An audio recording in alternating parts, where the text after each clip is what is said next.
Γεια σας και πάλι. Μετά από ένα καλό διάλειμμα 6 μηνών, επιστρέφω με το πρώτο βίντεο στο οποίο θα σας μιλήσω για συγκεκριμένες αδελφότητες σουφιστών. Γεια σας, από εσάς δεν με ξέρετε, το όνομά μου είναι Σοφία Τσουλάκη, είμαι ακαδημαϊκός του Ισλάμ, είμαι λέκτορα στο Πανεπιστήμιο, κάνω το διδακτορικό μου στις Ισλαμικές σπουδές και είμαι και μουσουλμάνα προφανώς. Για εσάς που με ξέρετε, hello again. Λοιπόν, πριν ξεκινήσουμε, σήμερα θα δούμε την ορδή ή την αδελφότητα των Μπεχτάσι. Στην Ελλάδα τους λέμε Μπεκταξίδες. Είναι πολύ ενδιαφέρον βίντεο, παρακολουθήστε, γιατί θα δείτε πολλές λέξεις που ίσως να σας θυμίσουν κάτι. Πριν από αυτό, ευχαριστώ πάρα πολύ για το πόσο πιστοί είσαστε στο κανάλι. Αυτούς τους 6 μήνες που δεν ανέβασα κανένα βίντεο. Για προσωπικούς λόγους η ζωή μου είναι σε μια κατάσταση μεταβατική. Παρακολουθείτε τα βίντεο μου, στέλνετε ερωτήσεις, τις οποίες είτε σας απαντάω εκείνη τη στιγμή, είτε υπόσχομαι να φτιάξω ένα βίντεο. Έχω αρκετά θέματα να κάνω βίντεο, οπότε σας ευχαριστώ πάρα πολύ. Πάρα πολύ, το εκτιμώ περιόριστα και χαίρομαι που όλο και περισσότεροι... Φυσικά υπάρχουν οι άνθρωποι οι οποίοι αντιτίθεται με τα όσα λέω, αλλά οι περισσότεροι από εσάς μου λέτε ότι τα βίντεο μου σας βοηθάνε, σας ενημερώνουν, οπότε χαίρομαι γι' αυτό. Λοιπόν, without further ado, που λέμε και εδώ στο χωριό μου, στο Λονδίνο, πάμε να δούμε την ορδή των Μπεχτασίδων. Πρώτα, όπως πάντοτε, θα κάνουμε την ιστορική αναδρομή, γιατί όποιος δεν ξέρει ιστορία, κακό πράγμα αυτό, να ξέρετε ιστορία, παιδιά μου. Λοιπόν, η ορδή των Μπεχτάσι δημιουργήθηκε τον 13ο αιώνα. Κρατήστε λίγο αυτή την πληροφορία, θα μας φανεί χρήσιμη και για το επόμενο βίντεο, που θα δούμε την ορδή των Μεβλέβη. Ο 13ος αιώνας, κατά κάποιο τρόπο, δεν ξέρω γιατί, ήταν ο αιώνας που ξεφύτρωσαν πολλές αδελφότητες σουφιστών. Οι Μπεχτάσι λοιπόν δημιουργήθηκαν τον 13ο αιώνα ως σούφι ορδή του Σουννιτικού Ισλάμ. Τον 15ο αιώνα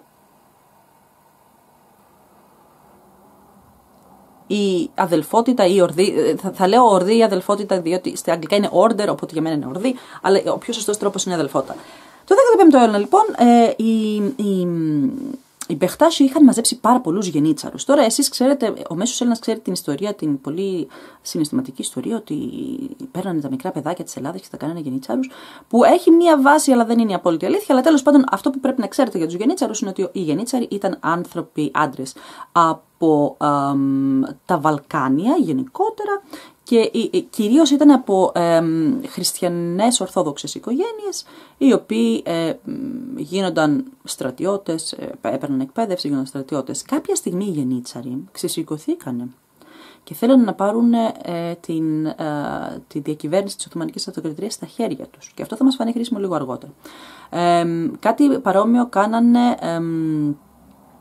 κάτω στην Αίγυπτο, το αντίστοιχο κομμάτι των γενιτσάρων εκεί, τους οποίους τους λέμε, πώς τους λέμε, να δεις, θα τους θυμηθώ σε λίγο, δεν θυμάμαι τώρα. Τέλος πάντων, υπήρχε όμως ένα κομμάτι της παλαιάς Οθωμανικής Αυτοκρατορίας που ήταν στην Αίγυπτο, κάποια στιγμή αποσπάστηκε από την Οθωμανική Αυτοκρατορία, γιατί οι σκλάβοι στρατιωτικοί πήραν τα ενία.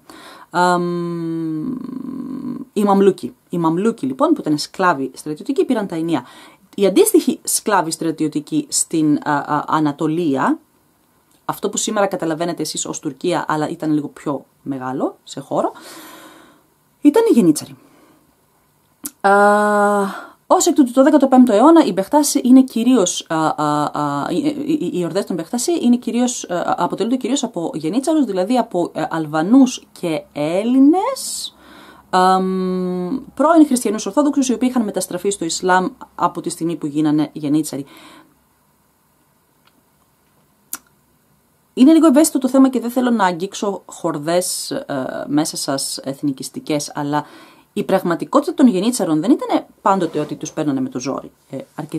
Αρκετές οικογένειες δίνανε τα παιδιά τους εθελούσια να γίνουν γενίτσαροι, διότι οι γενίτσαροι είχαν high status, είχαν διατροφή, είχαν μισθό, όταν ζούσες τώρα λοιπόν σε ένα χωριό και στην οικογένειά σου είχες 12 παιδιά τα οποία σου πεθαίνουν από την πείνα πάρα πολύ λογικό ήταν να δώσεις μερικά παιδιά, ή ένα τουλάχιστον παιδί, να έχει ένα καλύτερο μέλλον. Έτσι το βλέπαν τότε.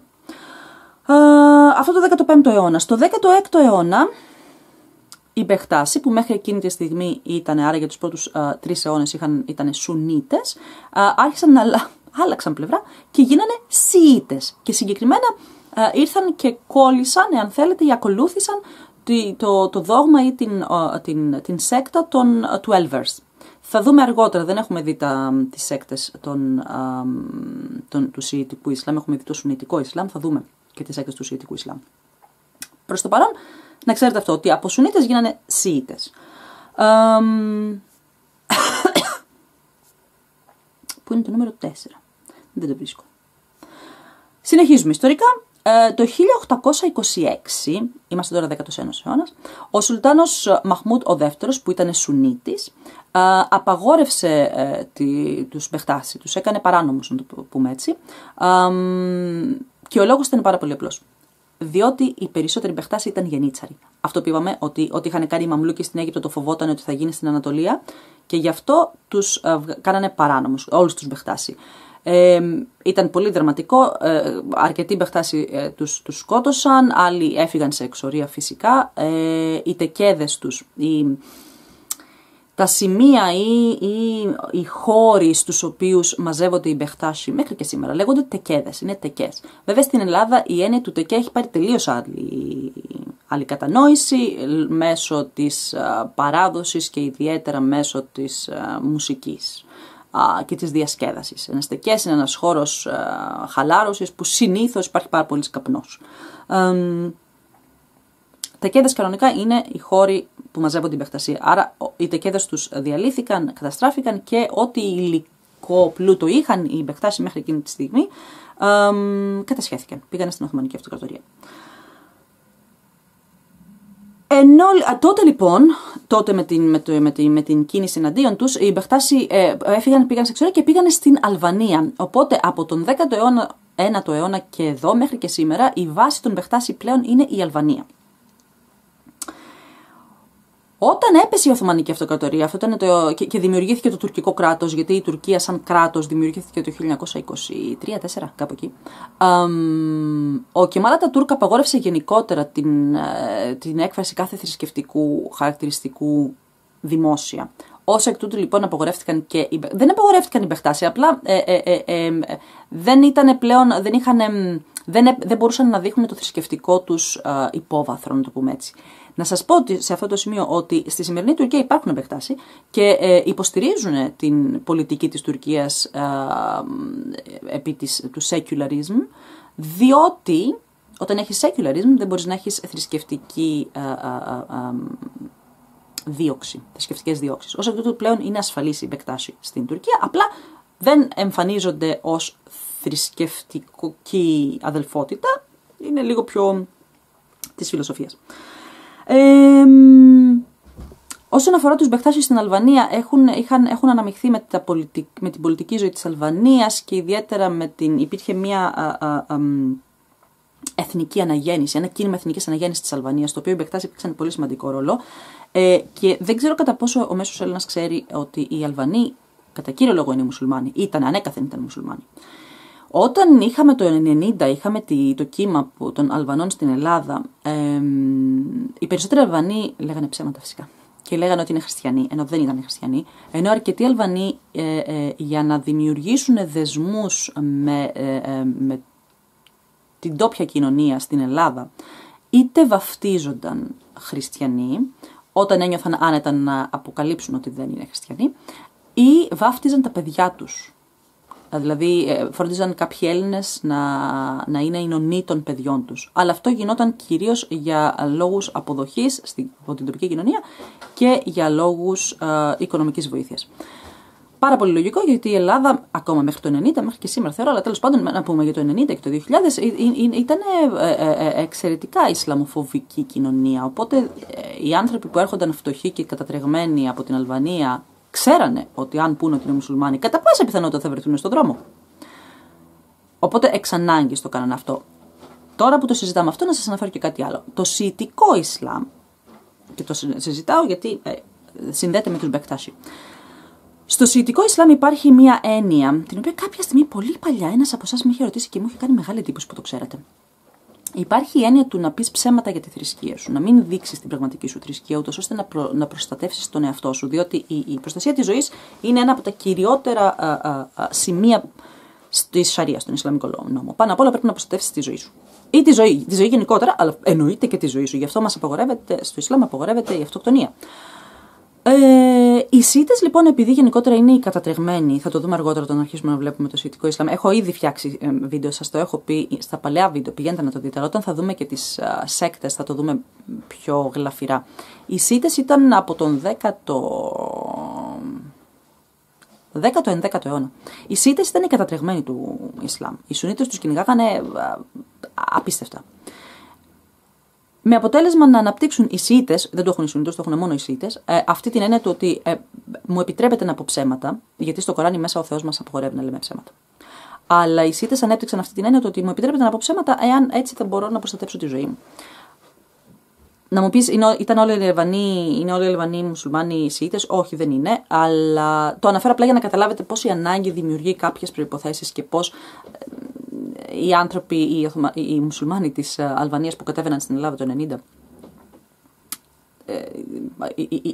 το να επιβιώσουν. Η επιβίωση ήταν η πρωταρχική τους προτεραιότητα και όχι τόσο το να δηλώσουν τη θρησκευτική τους ταυτότητα. Και γι' αυτό πάρα πολλές Αλβανές γυναίκες δεν φοράνε μαντίλα. Δεν έχει να κάνει με secularization στην Αλβανία, έχει να κάνει με την ανάγκη. Είναι ανάγκη. Οι Μπεκτάσι ονομάζονται Μπεκτάσι διότι, όπως μπορείτε να φανταστείτε, ο ιδρυτής της αδελφότητας, το όνομα του ήταν Μπεκτάσι, το όνομα του συγκεκριμένα ήταν Χατζή Μπεκτάσ Βελί. Και θεωρείται ότι ήταν απόγονος του Άλλη. Άλλη, ο γαμπρός του προφήτη Μωάμεθ, που οι Σιήτες έχουν δημιουργηθεί, δηλαδή η όλη έννοια του Σιητισμού είναι ότι ο Άλλη έπρεπε να είναι ο Χαλίφης μετά τον προφήτη, που δεν έγινε έτσι, αλλά μια άλλη πονεμένη ιστορία. Βλέπουμε ότι το πρώτο χαρακτηριστικό του Μπεκτάσ Βελί ήταν Χάτζι, που σημαίνει ότι είχε κάνει Χάτζι, είχε πάει στη Μέκα. Και αυτό το είχαμε και στην Ελλάδα. Ένας Χατζής ή Χατζή δεν ήταν. Ήταν ένα άνθρωπος ο οποίος είχε πάει, για τους χριστιανούς είναι η Ιερουσαλήμ, για τους μουσουλμάνους είναι η Μέκα. Η ανώτερη βαθμίδα, θα το δούμε αργότερα, η ανώτερη βαθμίδα του κινήματος ή της αδελφότητας των Μπεκτάσι είναι ο Μπαμπά Ντεντέ. Από τότε που πέθανε λοιπόν ο πρώτος, ο Βελί, σήμερα έχουμε τον 8ο Μπαμπά Ντεντέ, που είναι υπεύθυνος για όλους τους Μπεκτάσι. Και αυτή τη στιγμή οι Μπεκτάσι είναι περίπου 20 εκατομμύρια στον κόσμο. Και τους αποδίδονται, δεν είναι άγιοι, δεν θεωρούνται άγιοι, αλλά οι Μπαμπά Ντεντέ θεωρούνται ότι είναι infallible, σαν τον Πάπα, δεν κάνουν ποτέ λάθος, και επίσης θεωρείται ότι δεν έχουν την ικανότητα να πράξουν αμαρτία. Δηλαδή, ό,τι και να κάνει ο Μπαμπά Ντεντέ είναι σωστό. Εδώ επαρχόμαστε και θυμόμαστε αυτά που σας έλεγα εγώ στα προηγούμενα βίντεο για τους Σούφοι, ότι όλο αυτό το αλάνθαστο και αυτός είναι και άλλος κανένας και πρέπει να υπακούσει και όλα αυτά, εμένα μου είναι λίγο δύσπεπτα, αλλά κατά που θέλει, κατά που του πρέπει. Λοιπόν, πάμε να δούμε τώρα, αυτή ήταν η ιστορική αναδρομή, για να δείτε πώς δημιουργήθηκαν, πώς μετακινήθηκαν και πώς είναι. Πάμε να δούμε τώρα τα πιστεύω τους. Οι Μπεκτάσι πιστεύουν σε όλους τους προφήτες, και όταν λέμε όλους τους προφήτες πάμε από Αβραάμ, Μωυσή, όλους τους προφήτες. Θα κάνω, πρέπει να σας κάνω ένα βίντεο για την έννοια του προφήτη. Ίσως να το κάνω αμέσως μετά από αυτό και δεν ξέρω πότε θα το δημοσιεύσω. Θα το δημοσιεύσω randomly. Κάτσε να το γράψω, να το θυμάμαι. Προφήτες. Γιατί σας το λέω αυτό. Στο χριστιανισμό η έννοια του προφήτη είναι τελείως διαφορετική από ό,τι είναι στο Ισλάμ. Και κάποιοι άνθρωποι που θεωρούνται προφήτες στο χριστιανισμό δεν θεωρούνται στο Ισλάμ. Αλλά το Ισλάμ αποδέχεται προφήτες από τον Ιουδαϊσμό, από τον χριστιανισμό κτλ. Η βασική διαφορά, το έχω ξαναπεί σε πολλά βίντεο, αλλά θα το ξαναπώ και τώρα, η βασική διαφορά ανάμεσα στους χριστιανούς και στους μουσουλμάνους είναι ότι εσείς οι χριστιανοί θεωρείτε τον Ιησού Θεό, εμείς οι μουσουλμάνοι θεωρούμε τον Ιησού προφήτη.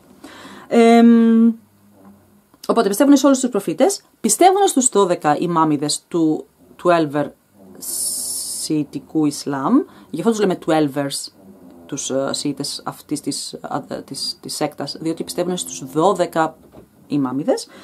Επίσης, οι Μπεχτάσι πιστεύουν και στους 14 αναμάρτητους. Οι 14 αναμάρτητοι είναι μια κατηγορία μωρών ή παιδιών, κυρίως ελληνικών, οι οποίοι είτε πέθαναν από φυσικά αίτια είτε σκοτώθηκαν μαζί με τον Χουσέιν. Ο Χουσέιν είναι ο εγγονός, έχει πεθάνει ο άνθρωπος, ήταν ο εγγονός του προφήτη Μωάμεθ, ήταν ο γιος του Άλι, ένας από τους δύο γιους του Άλι και της Φάτμα. Θα δούμε λεπτομέρειες σύρα το λέμε εμείς, Ισλαμική ιστορία του Σιητικού Ισλάμ αργότερα, όταν θα μιλήσουμε για σέκτες του Σιητικού Ισλάμ, διότι οι Σουνίτες συνήθως αποσιωπούν αυτό το κομμάτι της ιστορίας. Και το αποσιωπούν διότι μετά το θάνατο του Άλι, οι Σουνίτες χαλίφες κατασφάξανε την οικογένεια του Άλι. Αλλά αυτό είναι κάτι το οποίο οι Σουνίτες δεν θέλουν να το ακούνε. Παρ' όλα αυτά είναι ιστορικά καταγεγραμμένο, δηλαδή δεν μπορούν να το αρνηθούν. Αλλά προσπαθούν να... ότι εγώ δεν ήμουν εκεί, δεν ξέρω, δεν είδα. Αυτά λοιπόν πιστεύουν οι Μπεχτάσι. Όλους τους προφήτες, συμπεριλαμβανομένου του προφήτου Μωάμεθ, τους 12 ημάμιδες και τους 14 αναμάρτητους. Όσον αφορά την προσευχή τους, κάνουν τις 5 προσευχές της ημέρας όπως όλοι οι μουσουλμάνοι, αλλά κάνουν και 2 έξτρα προσευχές. Μία το πρωί, πολύ πρωί, και μία αργά το απόγευμα. Αυτές οι 2 προσευχές προσεύχονται για όλη την ανθρωπότητα. Οι Μπεχτάσι προσεύχονται ώστε ο Θεός να ευλογήσει όλη την ανθρωπότητα και να μας οδηγήσει στο σωστό δρόμο. Τώρα να μου πεις με αυτά που γίνονται στον κόσμο, εάν είσαι πεσημιστής θα θεωρήσεις ότι τζάμπα τις κάνουν, δεν έχουν πιάσει προσευχές 7 αιώνες τώρα, ή αν είσαι optimist θα θεωρήσεις ότι έτσι όπως είναι οι άνθρωποι και έτσι όπως είναι τώρα η ανθρωπότητα που επιβιώνουμε ακόμα, δόξα τω Θεώ, είναι επειδή προσεύχονται οι Μπεχτάσι. Όλα είναι θέμα perspective. Όσον αφορά τα γραπτά, ακολουθούν το Κοράνι και τα χαντίθ τα σιητικά βεβαίως, και ακολουθούν και τα γραπτά του ιδρυτή τους, του Βελί. Αυτά λέγονται Μαλακάτ, είχε γράψει αυτός κάποια βιβλία, τα οποία τα διαβάζουν ακόμα. Δεν τα έχω διαβάσει, δεν ξέρω τι λέει, δεν έχω το χρόνο να τα διαβάσω. Άμα σας πέσουν στα χέρια σας, διαβάσετε και πείτε μου.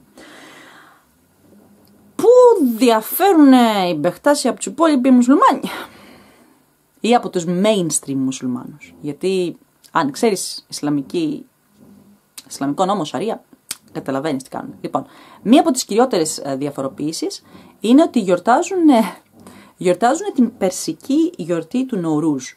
Το Νορούζ νομίζω το έχω ξαναναφέρει σε προηγούμενο βίντεο, αλλά δεν είμαι σίγουρη, οπότε θα σας το ξαναπώ. Νορούζ είναι η πρωτοχρονιά για τους Πέρσες και έρχεται από το Ζωροαστρισμό. Οι άνθρωποι το γιορτάζουν ακόμα και σήμερα, δηλαδή ακόμα και οι μουσουλμάνοι Πέρσες σήμερα, οι Ιρανοί όπως τους λέμε, γιορτάζουν Νορούζ, είναι μεγάλη γιορτή, τη γιορτάζουμε και εδώ στο Λονδίνο που είμαστε πολύ multicultural χώρος. Η πρωτοχρονιά του Νορούζ γιορτάζεται την πρώτη μέρα της Άνοιξης. Άρα ουσιαστικά όταν αναγεννάται η φύση, όταν έρχεται λίγο η ζεστούλα, εκεί γιορτάζεται το Νορούζ. Το Νορούζ δεν έχει θρησκευτικό χαρακτήρα. Δηλαδή δεν μπορείς να πεις ότι είναι ζωροαστρική γιορτή ή ισλαμική γιορτή. Είναι από μόνη της. Είναι. Οι Μπεχτάσι τη γιορτάζουν, αλλά με τη δικαιολογία ότι είναι τα γενέθλια του Άλι.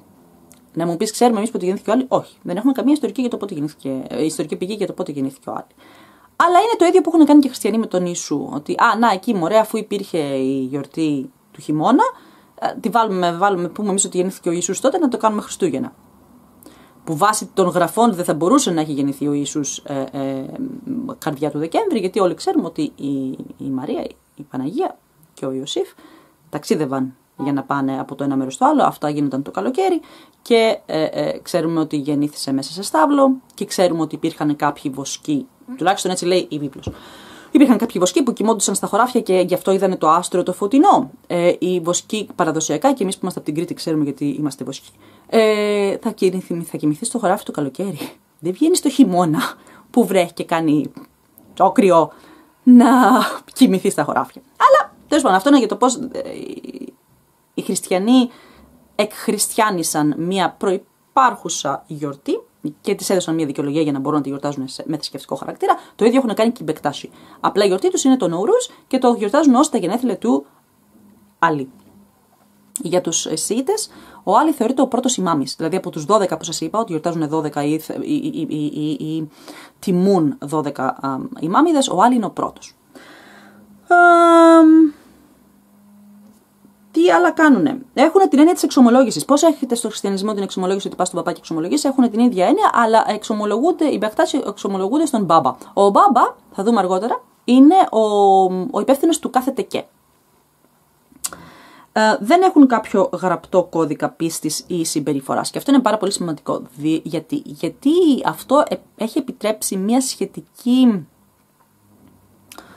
ευελιξία στον κάθε τεκέ να έχει δικά του κάποιους κανόνες που τους έχει μόνο συγκεκριμένος τεκές. Και αυτό είναι σημαντικό γιατί όταν τσέκαρα λίγο τι μπορεί να ξέρετε εσείς οι Έλληνες για τους Μπεκτάσι. Βρήκα διάφορα websites τα οποία αναπαράγουν την ίδια πληροφορία. Κάποιος έγραψε κάτι και το έχουν πάρει και το έχουν αναπαράξει, διάφορα websites στην Ελλάδα, και αναφέρονται στην ιεραρχία, όταν θα μιλήσουμε αργότερα για την ιεραρχία, αναφέρονται σε μια ενδιάμεση ιεραρχία κατά την οποία ένας ντερβίς ξυρίζει το πρόσωπό του, ξυρίζει τα γένια του, τα μουστάκια του, γίνεται μοναχός ουσιαστικά, παίρνει όρκο αγαμίας και βάζει, λέει, ένα σκουλαρίκι, ένα σημαίνιο σκουλαρίκι στο αριστερό αυτό είναι το αριστερό, για να δείξει το βαθμό του. Αυτό δεν υπάρχει, παιδιά. Εγώ δεν το έχω βρει πουθενά.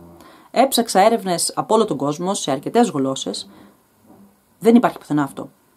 Η γνώμη μου είναι ότι είτε αυτή την πληροφορία κάποιος, ήταν ράδιο Αρβίλα, την έβαλε και όλοι οι υπόλοιποι, αφού δεν ξέρετε, γιατί αυτό είναι μεγάλο πρόβλημα και το έχω ξανακάνει θέμα, μεγάλο θέμα. Γιατί ακόμα και πανεπιστήμια στην Ελλάδα, όταν θέλουν να μιλήσουν για το Ισλάμ ή να καλύψουν το Ισλάμ, φέρνουν τον κάθε τη χάρπαστο επειδή μοιάζει σαν μουσουλμάνος. Έχει μουσια, τον φέρνουν να πει. Χωρίς να ξέρουν τι ακριβώς θα πει αυτός ο άνθρωπος και τι πρεσβεύει αυτός ο άνθρωπος. Κάπως έτσι λοιπόν και στο ελληνικό διαδίκτυο αυτή τη στιγμή η κυκλοφορία αυτή. Δεν υπάρχει αυτό. Είτε λοιπόν κάποιος το έβαλε, κάποιος το φαντάστηκε και το έβαλε και τώρα γελάει με όλους τους υπόλοιπους που το έχουν αναπαράξει, είτε είναι πρακτική ενός συγκεκριμένου τεκέ σε ένα χωριό κάπου, ρε παιδί μου, αυτό ήξερε ο άνθρωπος γιατί αυτό έχει δει και το έγραψε και τώρα θεωρείται ότι το κάνουν όλοι οι Μπεκτάσι. Δεν το κάνουν όλοι οι Μπεκτάσι. Δεν υπάρχει αυτός ο ενδιάμεσος όρος και δεν υπάρχει έννοια του μοναχισμού. Να ξέρετε ότι στο Ισλάμ, σε όλο το Ισλάμ, σιητικό, σουννιτικό και δεν συμμαζεύεται, η έννοια του μοναχισμού απαγορεύεται. Δεν θα πάω περαιτέρω γιατί θα γίνει λίγο περίεργο το βίντεο. Λοιπόν, είπαμε δεν έχουν κάποιο γραπτό κωδικό που το καθένας μπορεί να κάνει, να βάζει κάποια πράγματα έξτρα που κανονικά δεν υπάρχουν. Τιμούν σουφιστές από άλλες αδελφότητες, για παράδειγμα τον Ιμπν Άραμπι, τον Γαζάλι και τον Ρούμι. Για τον Ρούμι θα δούμε στο επόμενο. Το επόμενο βίντεο για τις αδελφότητες του σουφισμού θα είναι για τους Μεβλεβί. Οι Μεβλεβί είναι οι πιστοί ή οι ακόλουθοι του Ρούμι. Λοιπόν, οι Μπεκτάσι πίνουν αλκοολάκι. Και είναι και ένας από τους λόγους που ένας μέσος, όχι πάρα πολύ μορφωμένος μουσουλμάνος, συνήθως τους απορρίπτει τους Μπεκτάσι. Επειδή ένας μέσος μουσουλμάνος, όχι πάρα πολύ μορφωμένος, πιστεύει ακράδαντα ότι το αλκοόλ απαγορεύεται στο Ισλάμ. Δεν είναι ακριβώς έτσι τα πράγματα. Κάποιες σχολές νόμου απαγορεύουν το αλκοόλ σε οποιαδήποτε μορφή και οποιαδήποτε παραγωγή. Υπάρχει η σχολή των Χάναφι, όπου οι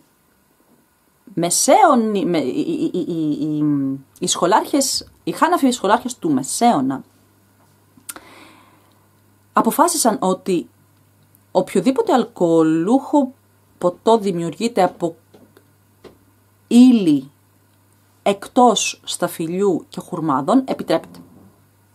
Άρα, εάν, ας πούμε, εδώ στην Αγγλία έχουμε το cider, δεν ξέρω αν έχει έρθει και στην Ελλάδα. Το cider είναι ένα αλκοολούχο ποτό το οποίο είναι φτιαγμένο από φρούτα.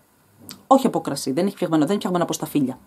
Άρα, οτιδήποτε δεν είναι φτιαγμένο από σταφύλια ή από χουρμάδες, σύμφωνα με την Χάναφι σχολή νόμου, επιτρέπεται σε μικρές ποσότητες. Έχουν λοιπόν κάτι που τη λένε ρακίγια. Φαντάζομαι από εκεί έχει βγει η δική μας ελληνική λέξη ρακί. Ή στην Κρήτη που το λέμε ρατσί. Γιατί πάνω εσείς το λέτε, πώς το λέτε, τσίπουρο το λέτε στο βορρά. Εμείς κάτω στην Κρήτη το λέμε ρακί. Βέβαια, η δικιά μας η ρακί είναι φτιαγμένη από στράφυλα, από σταφύλια. Η ρακίγια που πίνουν οι Μπεκτάσι είναι φτιαγμένη από φρούτα. Και κατανοούμε, γι' αυτό πρέπει να ξέρετε ιστορία και γι' αυτό πρέπει να ξέρετε και την εξέλιξη της Σαρία στο Ισλάμ. Η σημερινή Τουρκία ή αυτό που λέμε Οθωμανική, αυτό που ήταν η Οθωμανική Αυτοκρατορία, ακολουθούσε την Χάναφη σχολή νόμου. Είναι πάρα πολύ λογικό μία αδελφότητα, θρησκευτική αδελφότητα που δημιουργήθηκε στον χώρο όπου η πιο διαδεδομένη σχολή νόμου ήταν η Χάναφη, τότε το 13ο αιώνα. Είναι πάρα πολύ λογικό να ακολουθεί αυτή τη λογική και να πίνουν οι άνθρωποι αλκοόλ σε μικρή ποσότητα, βεβαίως, και μάλιστα είναι μέρος της τελετουργίας. Δηλαδή, στις τελετουργίες που κάνουν, τις θρησκευτικές τελετουργίες που κάνουν, πίνουν ρακίγια. Όπως οι χριστιανοί στις τελετουργίες που κάνουν, πίνουν κρασί. Είναι η θεία μετάληψη είναι κρασί. Οπότε εκεί βλέπουμε ότι τα όρια ανάμεσα στο χριστιανισμό και στο Ισλάμ είναι λίγο μπατάρουνε, δεν είναι ξεκάθαρα. Και αυτό είναι σημαντικό να το καταλάβετε, ότι δεν είναι δίπολο το Ισλάμ και ο χριστιανισμός. Δεν θα μπούμε σε αυτή τη συζήτηση. Επίσης να ξέρετε ότι τη ρακίγια την πίνουν και οι Αλεβίτες. Δηλαδή αλκοόλ χρησιμοποιούν ξεκάθαρα, μεταξύ μας αυτοί πίνουν και κρασάκι, αλλά μην το πείτε παρά έξω. Αλκοόλ καταναλώνουν και οι Αλεβίτες. Οι Αλεβίτες είναι επίσης Σιήτες, θα τους δούμε λίγο αργότερα. Γιατί τους αναφέρω, διότι οι Αλεβίτες, έχουμε Αλεβίτες στην Ελλάδα πολλούς, είναι οι περισσότεροι Σύριοι που έρχονται στην Ελλάδα, οι περισσότεροι Σύριοι είναι Αλεβίτες. Η Συρία έχει βέβαια και Σουνίτες, δεν ξέρω τώρα. Οι περισσότεροι Σύριοι που ερχόνταν στην Ελλάδα πριν τον πόλεμο στη Συρία ήταν Αλεβίτες, διότι ήταν ανώτεροι οικονομικά, μπορούσαν να ταξιδέψουν κτλ. Σπούδαζαν κτλ. Οι Σουνίτες, πιθανόν τώρα με τον πόλεμο να έχουν έρθει και πάρα πολλοί Σουνίτες, αλλά όσοι Σιήτες μουσουλμάνοι έχουν έρθει από Συρία είναι Αλεβί, είναι Αλεβίτες. Λοιπόν, θα πάμε να δούμε την ιεραρχία. Όχι, πρώτα θα πάμε να δούμε τις γυναίκες, διότι είμαι φεμινίστρια και πάντοτε κοιτάω τις γυναίκες. Λοιπόν, οι γυναίκες αυτή τη στιγμή έχουν απόλυτη ελευθερία. Δηλαδή, μια γυναίκα στον Μπεχτάσιο δεν χρειάζεται να βάλει μαντίλα. Δεν έχει καμία υποχρέωση. Είναι ξάσου. Ξάσου στην Κρήτη σημαίνει εξουσίωση. Σημαίνει αποφάσεις εσύ τι θα κάνεις. Είναι ισότιμα μέλη, συμμετέχουν στις τελετουργίες ισότιμα με τους άντρες, μπαίνουν στα ranks ισότιμα με τους άνδρες. Η λογική είναι ότι για τους Μπεκτάσι, σε θεολογικό επίπεδο, ο άνθρωπος είναι η ψυχή. Το σώμα είναι το ένδυμα της ψυχής πάνω σε αυτό το πλανήτη. Και ενώ το σώμα έχει σεξουαλικότητα, η ψυχή δεν έχει σεξουαλικότητα. Ως εκ τούτου για τους Μπεκτάσι, κατά τη διάρκεια μιας τελετουργίας ή κατά τη διάρκεια της προσευχής ή οποιοδήποτε στιγμή μέσα στο χώρο όπου ο άνθρωπος συνδέεται με το θείο, συνδέεται με το Θεό, γιατί στο Ισλάμ αυτή είναι η έννοια της προσευχής, συνδεόμαστε με το Θεό. Είναι σαν να κάνεις Skype call, να παίρνεις τηλέφωνο το Θεό, κάπως έτσι, φανταστείτε το.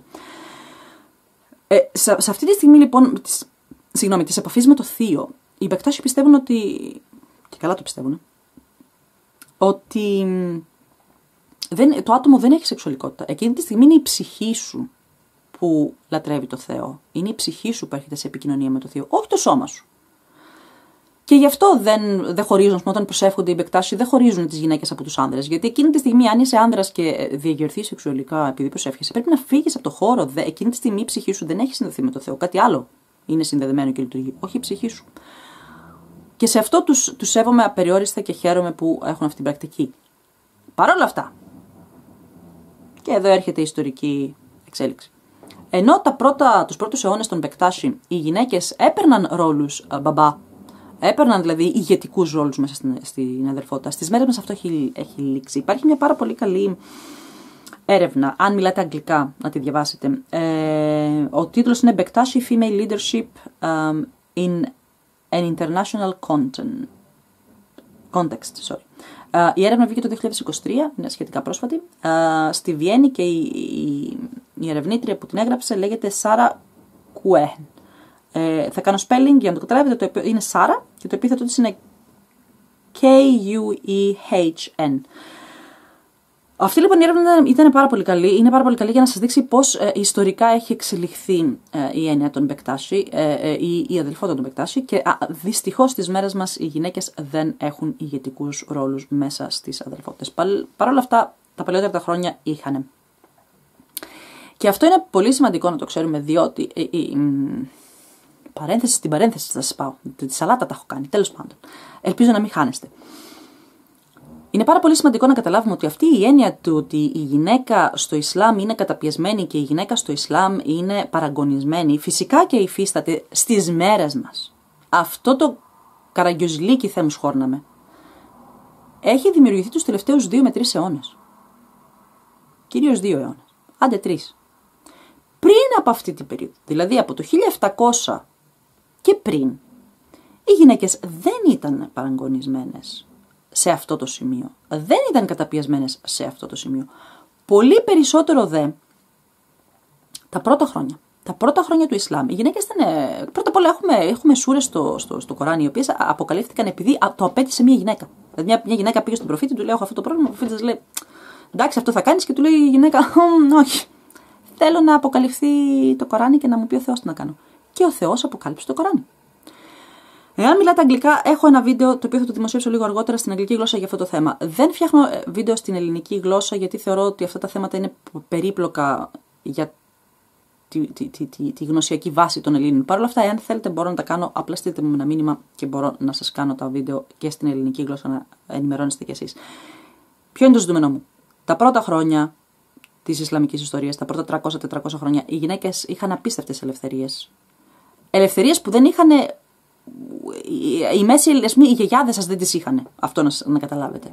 Ελευθερίες που ίσως και οι μανάδες σας, εξαρτάται την ηλικία σας. Ελευθερίες που η μάνα μου δεν είχε στην Ελλάδα, τις είχαν μουσουλμάνες του 8ου, 9ου, 10ου αιώνα. Από εκεί και πέρα άρχισε να χαλάει λίγο η συνταγή. Αλλά και σε αυτή τη λογική επέσανε και οι Μπεκτάσιο. Δηλαδή στα πρώτα χρόνια των Μπεκτάσιο οι γυναίκες ήταν ισότιμες, μπαίναν στην ιεραρχία. Τώρα πια δεν μπαίνουν, παρόλα αυτά εξακολουθούν να είναι, σέβονται, να είναι ελεύθερες και να παίρνουν μέρος σε όλες τις τελετουργίες ισότιμα με τους άνδρες. Απλά πλέον δεν γίνονται ηγετικά μέλη. Πάμε να δούμε την ιεραρχία. Στη βάση λοιπόν, πώς να το πω, οι εκπαιδευόμενοι, πες τους, είναι οι ασίκηδες.